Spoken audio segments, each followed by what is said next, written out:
It's crazy how the world turns a blind eye when a mother is just trying to get through another hard day. No backup, no one to lean on, just her little girl, and the weight of life sitting heavy on her shoulders. That night at a gas station, all she wanted was to fill her tank and get home. But when two arrogant men decided to harass her, mocking, shouting, closing in, she froze, clutching her daughter close. And that's when a stranger stepped out of the shadows. Jasonstatham, and within seconds, the entire tone of that night changed. Before we continue, thank you so much for being part of this channel's journey. Every like, comment, and share helps us spread these powerful stories that remind people what courage, decency, and heart still look like. And if you're new here, make sure you hit subscribe and turn on notifications. Because here, every episode shows that even in a dark world, one good person can still make a difference. It was late, the kind of night where the roads go quiet and the streetlights hum like they're the only ones awake. The small gas station sat on the edge of town, its fluorescent lights flickering, the hum of pumps breaking the silence. Inside the car, Anna rubbed her tired eyes and looked at her daughter, Lily, asleep in the backseat. She worked a double shift again. Her hands ached, her shoulders were sore, but at least she was done for the day. All she wanted was to fill up the tank and get home before her little one woke up crying. She pulled into the empty lot, parked by Pump 4, and stepped out quietly. The night air was cool, the kind that makes you feel both alive and utterly alone. Anna grabbed the gas nozzle, started filling the tank, and leaned against the car, lost in thought. Bills, rent, school clothes, groceries. Life felt like a balancing act on a wire that was always about to snap. She took a deep breath and whispered to herself, "Just one more week, Anna. You can do this." That's when she heard laughter. Sharp, mocking, coming from behind her. Two men, mid-20s, maybe early 30s, stumbled out of the small convenience store, drinks in hand, voices loud enough to pierce the quiet.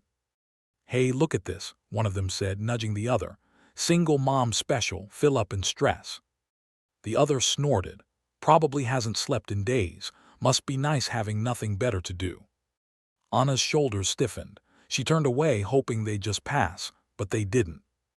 One of them walked closer, smirking. "Hey, sweetheart, we're just having a laugh. Relax, you look like you could use a drink." She kept her voice calm. "I'm fine, thank you."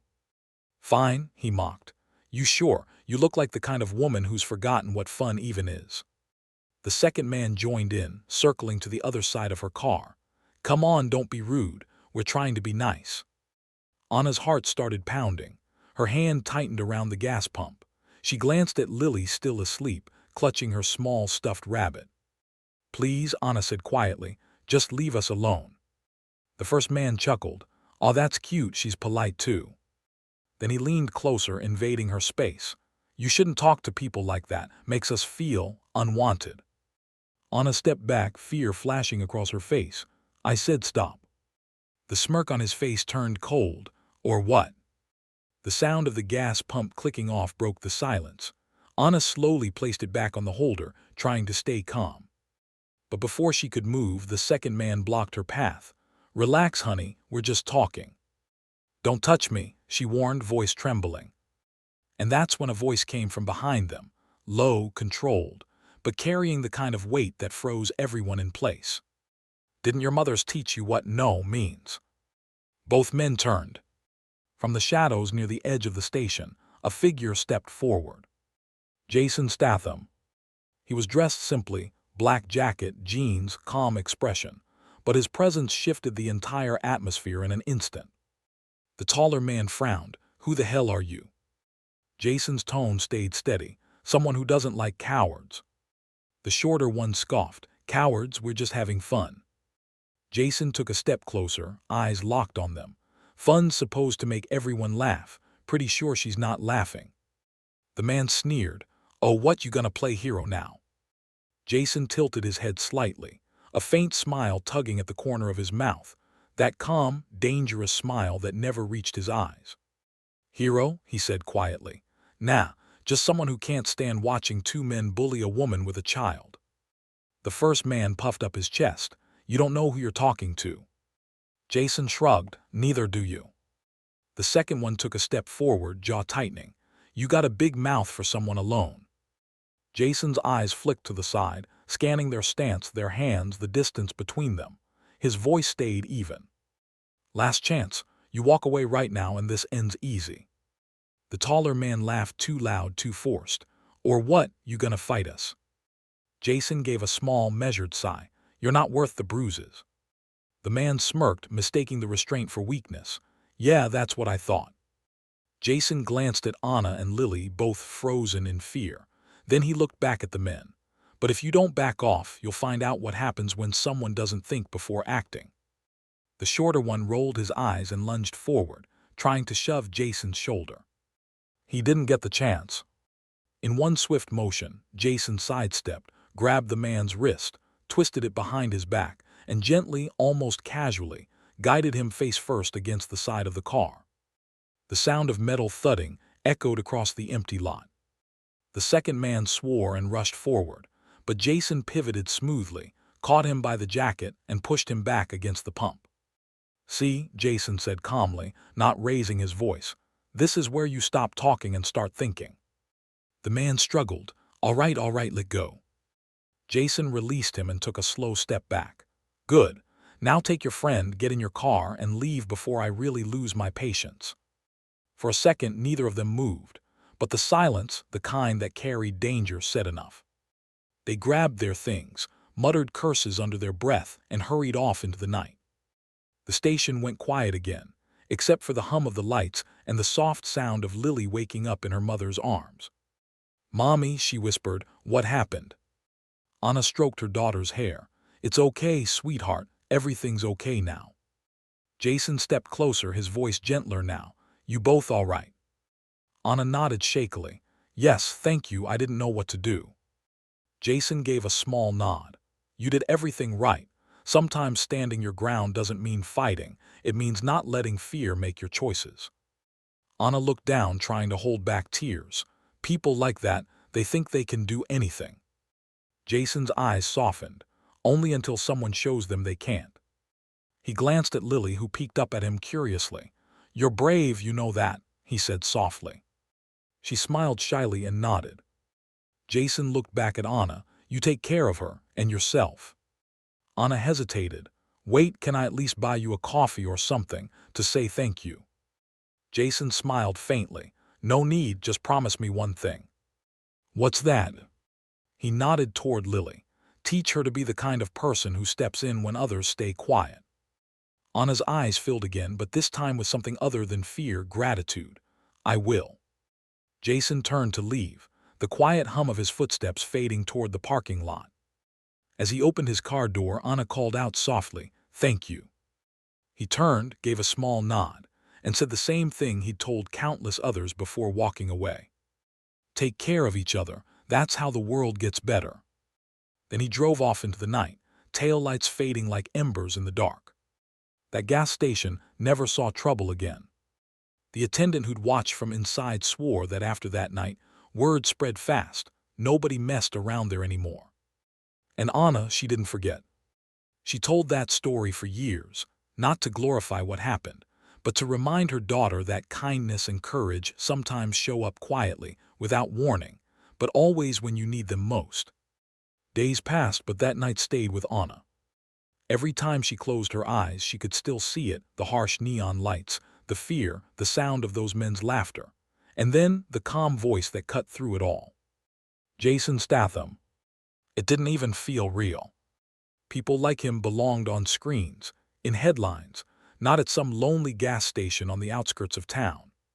But that night he wasn't a celebrity, he wasn't an action star. He was just a man who decided enough was enough. And that made all the difference. For days, Anna couldn't stop thinking about what he said. Standing your ground doesn't mean fighting, it means not letting fear make your choices. Those words echoed louder than the confrontation itself. She found herself repeating them whenever life got heavy. When bills piled up, when exhaustion kicked in, when she felt like the world was just too cruel. And little by little, something shifted in her. She started walking a bit taller, speaking a bit firmer. Not because she wasn't scared, but because she'd learned that courage didn't mean feeling safe. It meant doing what's right even when you are. Lily, though only 7 at the time, remembered everything too. Not the fear, not anymore, but the calm, steady way Jason had stood there. The way he didn't yell, didn't lose control. He just handled it. Sometimes she'd ask, "Mommy, was that man a superhero?" And Anna would smile softly. "No, baby, he was just a good man." Lily thought about that a lot, what it meant to be good. It wasn't about muscles or fame, it was about heart. And though she didn't know it then, that one night would change the path of her life forever. 5 years later, the gas station was long gone, replaced by a modern one with brighter lights and better cameras. Anna still lived in the same small town, still worked hard, but things had gotten better. Lily was 12 now, bright, strong-willed, and endlessly curious. She'd recently joined a community self-defense class at school, something Anna never would have imagined her shy little girl doing. One evening after class, Lily came home beaming.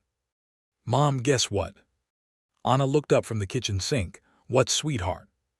"I helped a boy today. Some older kids were teasing him. I told them to stop and they did." Anna froze for a second, then smiled, her eyes soft. "That's amazing, Lily. I'm proud of you." Lily grinned. "You know what I was thinking about?" "What?" "That man from the gas station, Jason. I think he'd be proud too." Anna's heart squeezed at the mention. "Yeah," she whispered, "he would." Over the next few years, Lily's sense of justice only grew stronger. By high school, she was volunteering at shelters, organizing fundraisers, helping classmates who couldn't afford school trips. When people asked her why, she always gave the same answer. "Because one night, a stranger helped us when nobody else did, and I want to do the same for others." That night had planted something deep in her, something that no amount of time could erase. Then one day, life came full circle. It was late again, same quiet road, same kind of night. Anna was driving Lily home from a part-time job at a local cafe. They stopped at a red light when Anna noticed flashing hazard lights up ahead. A car was pulled over on the shoulder, smoke rising faintly from the hood. Without thinking, Anna slowed down and pulled over. "Mom," Lily asked, "what are you doing?" "Helping," Anna said simply. They got out and found an elderly man struggling to restart his car. "Sir, are you all right?" Anna asked. He sighed. I think she's done for tonight. I've called for a tow, but it might take a while." Anna smiled. "We'll wait with you until they come. No one should be stuck out here alone." The old man chuckled. "You don't have to." But Lily interrupted. "We know, but sometimes you just help anyway." He nodded, touched. "Good people, you don't see many these days." Anna smiled quietly. "We had someone teach us that once." The tow truck arrived 20 minutes later, and as the man's car was loaded, he reached into his pocket, trying to hand Anna some cash. She shook her head. "Please don't, just pay it forward when you can." He paused, then smiled knowingly. "You sound like someone I used to know." Anna blinked. "What do you mean?" The man chuckled. "A few years back I worked security on a film set. Big action star, quiet guy but good heart. Used to say that exact same thing, pay it forward." Anna felt her breath catch. "Jasonstatham." The man laughed. "You know him." Anna smiled faintly. "Let's just say, he once gave us a reason to believe in good people." The man's eyes softened. "Sounds like him, all right." Months later, Lily wrote an essay for a scholarship contest titled "The Man at the Gas Station." It was raw, emotional, and real, about a mother's fear, a child's confusion, and the stranger who turned it all around with compassion and strength. She ended it with a line that made the judges pause. "That night I learned that heroes don't always wear capes. Sometimes, they just stand up when others look away." The essay went viral. News outlets picked it up. People shared it across social media. And one morning, while Anna was making breakfast, her phone buzzed with a notification. She opened it and froze. At Real Statham commented, "Courage runs in the family. You did great, Lily." Lily screamed when she saw it. "Mom, he read it." Anna laughed, tears in her eyes. "I guess he did, sweetheart." A few weeks later, A letter arrived in the mail. The return address was a studio in London. Inside was a short note, handwritten in clean, bold script. "Anna, you might not remember me beyond that night, but I remember you and your daughter. The strength you showed then, that's the kind that changes lives. I read Lily's essay. Tell her I'm proud of her. And if she ever needs support chasing her dreams, my team's door is always open. Jason." Anna sat at the kitchen table, staring at the letter for a long time. When Lily came home from school, she found her mother smiling through tears. "Mom, what's that?" Anna handed her the note. "A reminder," she whispered, "that kindness echoes further than we'll ever see."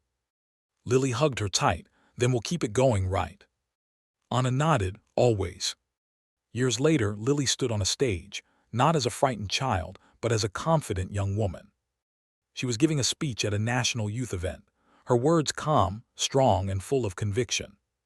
"When I was little, I thought heroes were people in movies, but I've learned something since then.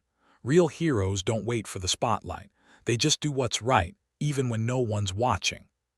She paused, scanning the crowd, then smiled. And sometimes, that one act of courage becomes the spark that lights a lifetime of good. Among the audience, unnoticed by most, sat a man in a simple black jacket, listening quietly. He didn't need applause. He didn't need thanks. Jasonstatham just smiled. He'd done his part years ago, but tonight he saw what it had become. A ripple of kindness, stretching further than any fight scene ever could. When the lights dimmed and people began to leave, Jason stood, slipped on his jacket, and headed for the exit. As he reached the door, a soft voice called after him. "Mr. Statham." He turned. Lily stood there, taller now, eyes bright with gratitude. "Thank you," she said, "for everything." Jason smiled. "You don't owe me thanks, you earned your story." She grinned. "Still, I'll pay it forward." Jason nodded. "That's the only rule worth keeping." And with that, he gave her a small salute and disappeared into the night, the same way he had all those years ago. The world can be cruel, but sometimes all it takes is one person, one moment, to remind us that decency still exists. That even in the darkest places, humanity can shine through. Jason didn't save the world that night. He just made it better for one mother, one little girl, and everyone who would one day hear their story.